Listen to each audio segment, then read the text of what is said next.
ओम अज्ञानतिमिरान्धस्य ज्ञानाञ्जनशलाकया चक्षुरुन्मीलितं येन तस्मै श्रीगुरुवे नमः। जय श्री कृष्ण चैतन्य प्रभु नित्यानंद श्री अद्वैत गदाधर श्रीवासादि गौर भक्त वृंद।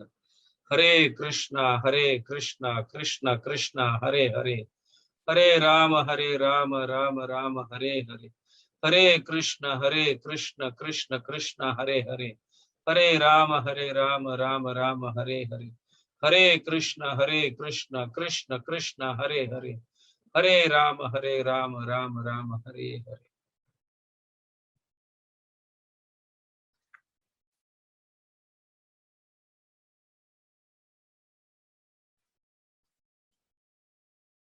तो हम 2 दिनों से गुरु के इंस्ट्रक्शंस या भगवान के इंस्ट्रक्शंस, आदेश किस तरह से भक्त पालन कर रहे हैं ये देख रहे हैं। और आज भी या कुछ समय तक या कुछ दिनों तक आप इंस्ट्रक्शंस के विषय में चर्चा करेंगे ताकि हमारा हृदय शुद्ध हो और किस तरह से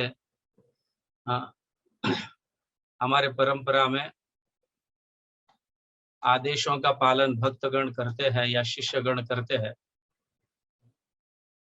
तो वापस वही श्लोक में दोहरा रहा हूं कि मोर कर्तव्य मुई न जानी उद्देश्य, आपनी श्री मुखे मोर करे उपदेश।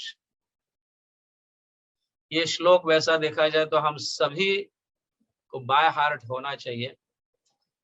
जब भी हम गुरु के दर्शन करते हैं, इस श्लोक के माध्यम से गुरु के साथ हमारे वार्तालाप शुरू कर सकते हैं ताकि गुरु समझ सके कि हम उनके मुखारविंद से आदेशों का इच्छा करते हैं। आप आदेश दें और हमारा उद्धार करें, हमारे जीवन का परम लक्ष्य हमें क्या है ये बता दे। ये बहुत महत्वपूर्ण श्लोक है और ये ध्यान में रहिए, जब भी हम वरिष्ठ भक्त या गुरुजनों को मिलते हैं या गुरु को मिलते हैं सर्वप्रथम, तो ये श्लोक का उच्चारण हमें करना चाहिए। तो आज हम चर्चा करेंगे किस तरह से जीव गोस्वामी हमारे 3 अन्य आचार्य जो है उनको आदेश दिए। 3 आचार्य जो है हमारे जीव गोस्वामी के उपरांत तुरंत डिसिप्लिक सेशन में कोई आते हैं तो वो है श्री नरोत्तम दास ठाकुर, श्रीवास आचार्य, श्रीनिवास आचार्य एंड श्यामानंद पंडित। इन तीनों के गुरु अलग है। जीव गोस्वामी शिक्षा गुरु है इनके। श्रीनिवास आचार्य के दीक्षा गुरु जो है वो गोपाल भट्ट गोस्वामी है। श्री नरोत्तम दास ठाकुर के गुरु जो है दीक्षा गुरु वो श्रील लोकनाथ गोस्वामी है। और श्यामानंद पंडित के दीक्षा गुरु जो है हृदय चैतन्य, या उनको कभी कभी हृदयानंद नाम से भी बुलाते थे। तो इन सारे तीनों गुरु के आदेश जो है ऐसा मिला था इन तीनों को। श्रीनिवास आचार्य नरोत्तम दास ठाकुर और श्यामानंद पंडित। श्यामानंद पंडित को अपने गुरु हृदय चैतन्य से ये आदेश मिला था कि आप वृंदावन में जाकर भजन करो। नरोत्तम दास ठाकुर को आदेश मिला था उनके दीक्षा गुरु से लोकनाथ गोस्वामी से कि आप जीव गोस्वामी के अंडर में रहकर श्रीमद् भागवतम और अन्य ग्रंथों का अध्ययन करो ताकि आगे चलकर आप प्रचार कर सके। और श्यामानंद पंडित को भी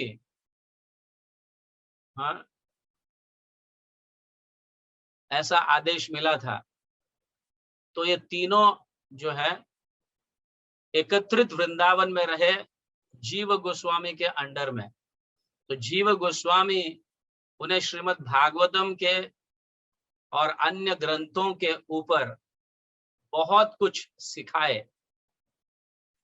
और जब पटु होने के उपरांत, मतलब अच्छी तरह से सिखाने के उपरांत, ट्रेनिंग देने के उपरांत, फिर जीव गोस्वामी उन्हें आदेश दिए कि आप जो है बंगाल और उड़ीसा में जाकर खूब प्रचार करो। अभी मैंने तुम्हें सब कुछ सिखा दिया है, इन ग्रंथों को ले लो। हाँ, ये सब ग्रंथ हाथ से लिखे हुए थे। उस समय प्रिंटिंग प्रेस नहीं था, हाथ से लिखे हुए थे। और जीव गोस्वामी का आदेश था कि इन ग्रंथों को वितरण करो। अभी वितरण करने के लिए आप सोच सकते हैं कि कितने एक एक, मतलब ऐसे एक एक ग्रंथ के कितने कितने कॉपीज बनाना पड़ेंगे। तो उन्होंने अन्य भक्तों को इस सेवा में लगाकर इसके कई ग्रंथ बनाए और इसका वितरण किए। ये पहली, मतलब हमारे परंपरा में ग्रंथों का वितरण करने का, बुक डिस्ट्रीब्यूशन करने के, ये पहला टीम है हमारे पूरे परंपरा में। पहला टीम जिनको जीव गोस्वामी ने आदेश दिया तुम्हें ग्रंथों का वितरण करना है।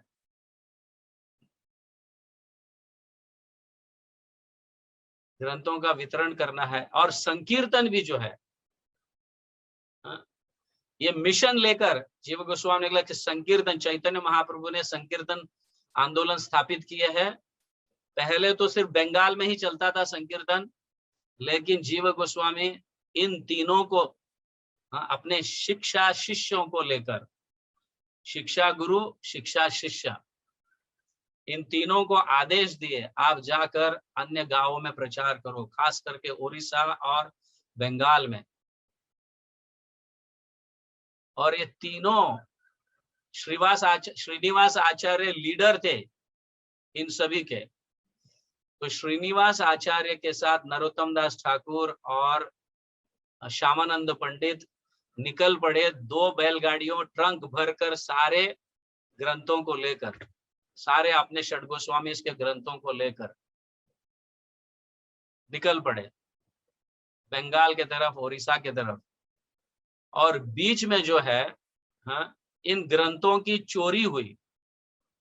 विष्णुपुर नाम के गांव में जो राजा वीर हम्बिरा, ये राजा जो है डकैतियों का साथ देता था। और जब इसको पता चला, इस राजा को, कि ऐसे कुछ भक्तगण आ रहे हैं, कुछ टोली आ रही है, टीम आ रही है बड़ी संख्या में, और इस ग्रंथों की रक्षा करने के लिए 10 गार्ड्स भी थे जो जीव गोस्वामी ने भेजा था, और 2 ड्राइवर बैलगाड़ी चलाने के लिए। तो 10 गार्ड ये देखकर इस राजा के मन में इसके अंदर कुछ खजाना होना चाहिए, सोना चांदी हीरे जवाहरात ऐसे होना चाहिए। तो एक बार एक रात को जहां वहां पे रेस्ट लिए थे विष्णुपुर में, तो ये दोनों, मतलब दोनों गाड़ियों में जितने भी ट्रंक्स थे वो सब के चोरी हो गए। और जब जाग गए थे ये तीनों, तब पता चला कि चोरी हो गई, तो बहुत चिंतित हो गए। बाप रे बाप, अब कैसे हम धर्म की रक्षा करेंगे।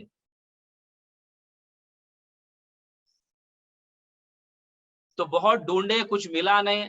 तब श्रीनिवास आचार्य ने नरोत्तम दास ठाकुर को और श्यामानंद पंडित को कहे कि श्यामानंद पंडित, आप उड़ीसा जाकर अपना प्रयाण जो है उस पर चालू रखो, मैं यहाँ पे रुकूंगा और मैं ग्रंथों को लेके आऊंगा।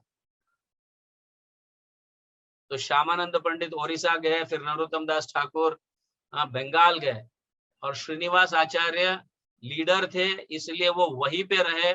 जब तक ग्रंथ नहीं मिलेंगे तब तक मैं यहाँ से नहीं जाऊंगा, ऐसा उनका कुछ संकल्प था। क्योंकि ग्रंथ हमारे बहुत, मतलब क्या बोलते हैं उसे, कि कीमती चीज है हमारे, यही हमारा धन है, यही हमारा सब कुछ है। अगर ये लूट जाए तो फिर क्या हमारा धर्म, मतलब हम कैसे प्रचार कर पाएंगे। तो बहुत समय तक ढूंढते रहे, मिला नहीं। तो एक दिन एक राजा के घर में श्रीमद् भागवतम का पठन चल रहा था,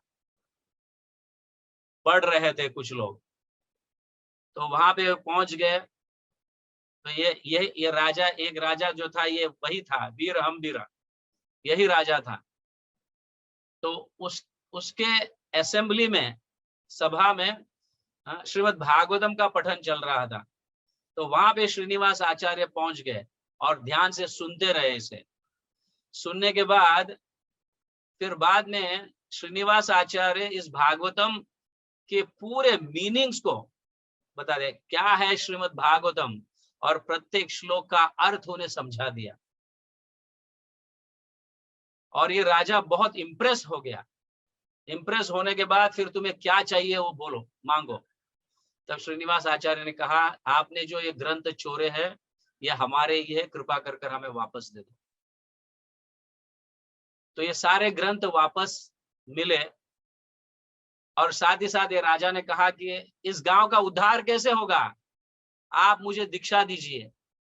तो श्रीनिवास आचार्य ने इस राजा को दीक्षा दिया और पूरे गांव को प्रचार किया। पूरे गांव, आसपास के सारे गांवों को श्रीनिवास आचार्य ने प्रचार किया। फिर बाद में फिर वहां से निकल पड़े। देखो,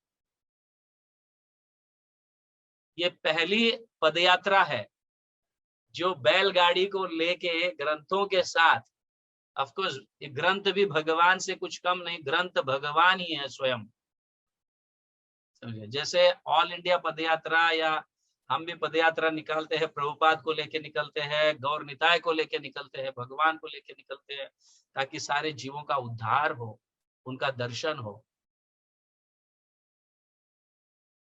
तो इस तरह से इस राजा को, वीर हम्बीरा को, ग्रंथों का स्पर्श होने मात्र से भी उसके हृदय में सुकृति जागृत हुई, जिसके कारण श्रीनिवास आचार्य से उन्होंने दीक्षा ली और पूरे गांव का प्रचार हुआ। ये पहली पदयात्रा, पहला पदयात्रा पूरे इसके अंदर अपने परंपरा में, and first time book distribution शुरू हुआ। पदयात्रा और बुक डिस्ट्रीब्यूशन फर्स्ट टाइम अपने परंपरा में यहां से शुरू हुई। इस तरह से जीव गोस्वामी ने इनको आदेश दिए, आगे चलकर इनका परम लक्ष्य यही बना। उन्होंने खूब सारे कॉपीज बनाए प्रत्येक ग्रंथ के और उसका वितरण किए, उसका प्रचार किए बंगाल में, ओडिशा में और अन्य नॉर्थ ईस्ट इंडिया में बहुत सारा प्रचार हुआ। इस तरह से हमारे परंपरा के जीव गोस्वामी के बाद ये 3 आचार्य आते हैं। तो जब हम गुरु के आदेशों का पालन करते हैं तो निश्चित रूप से हमें सफलता प्राप्त होती है, क्योंकि वही जीवन का परम लक्ष्य है। तो ये बहुत जरूरी है। अभी देखो यहाँ पे इन तीनों के गुरु कोई और थे।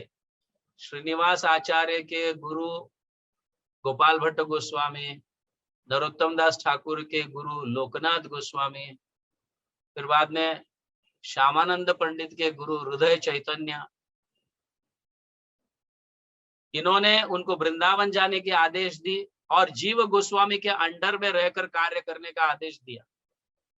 और उनके अंडर में रहकर उन्होंने ग्रंथों का अध्ययन किया और फिर जीव गोस्वामी, उनके शिक्षा गुरु ने उन्हें वापस आदेश दिया कि तुम संकीर्तन करो, पदयात्रा करो, बुक डिस्ट्रीब्यूशन करो, गांव गांव जाकर प्रचार करो। और जीव गोस्वामी, ऐसे जरूरी नहीं है कि गुरु ही हर हमेशा, हमारे दीक्षा गुरु ही आदेश दे, ऐसे जरूरी नहीं, क्योंकि दीक्षा गुरु ये सन्यासी रहते हैं, ये पूरे भारत भर में या पूरे जगत में भ्रमण करते रहते हैं और अपने शिष्यों के साथ पूरा समय नहीं बिता सकते, क्योंकि उनका कार्य पृथ्वी ते आचिते नगरादि ग्राम सर्वत्र प्रचार होय बो मोर नाम, इस कार्य में वो लगे रहते हैं। इसलिए किसी अधिकारी व्यक्ति के हाथों में सौंप कर जाते हैं, जिन्हें हम शिक्षा गुरु समझकर फिर उनके आदेशों का पालन करना शुरू करते हैं। नॉट नेसेसरी कि डायरेक्टली दीक्षा गुरु से ही हमें आदेश मिले, जैसे जीव गोस्वामी इनके शिक्षा गुरु थे, शिक्षा गुरु के माध्यम से भी आदेश मिल सकता है। So there is no need to worry कि वो हमें गुरु, हमारे दीक्षा गुरु कब आदेश देंगे, कब हमारा जीवन का परम लक्ष्य हम प्राप्त करेंगे। Not necessary, there is no difference between शिक्षा गुरु एंड दीक्षा गुरु। इनफैक्ट चैतन्य चरितामृत में दीक्षा गुरु से ज्यादा महत्व शिक्षा गुरु को दिया है, क्योंकि शिक्षा गुरु उन शिष्यों को संभालने की योग्यता धारण करते हैं, क्योंकि वो भ्रमण नहीं करते, वो उनके साथ रहते हैं, उनका केयर करते हैं, उनसे प्रेम करते हैं, उनके हितैषी बन जाते हैं और आगे चल मतलब भक्ति में उन्हें आगे बढ़ाते हैं। सो चैतन्य चरितामृत में शिक्षा गुरु भी आदेश दे सकते हैं। जब तक गुरु है ठीक है, या गुरु की उपलब्धि नहीं हो रही है तो शिक्षा गुरु भी आदेश दे सकते हैं, इतनी उनमें योग्यता होती है, ऐसे चैतन्य चरितामृत में कहा गया। So there is no need to worry.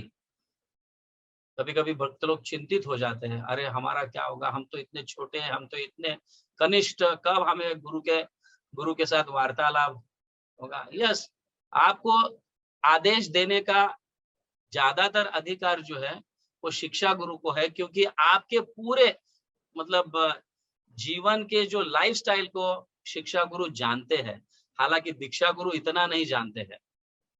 तो आपके लाइफस्टाइल, आपके मनस्थिति, इसके अनुसार ही वो आदेश देते हैं और उस आदेश का हमें पालन करना चाहिए। ठीक है, क्योंकि शिक्षा गुरु जितना शिष्यों को समझ सकते हैं, दीक्षा गुरु उतना नहीं, क्योंकि वो हर हमेशा उनके साथ नहीं रहते। Is it clear? बट दीक्षा गुरु उतने ही इंपॉर्टेंट है, क्योंकि वो हमारे अनेक पापों को, दीक्षा के समय अनेक पापों को नष्ट किए हैं, हमें नया जीवन दिया है। महत्व दोनों का भी है। सो दोनों भी आदेश देते हैं, उसमें कोई संशय नहीं है। जगत गुरु श्रील प्रभुपाद की जय, हरि नाम संकीर्तन की जय, गौर प्रेमानंदे, हरि हरि बोल।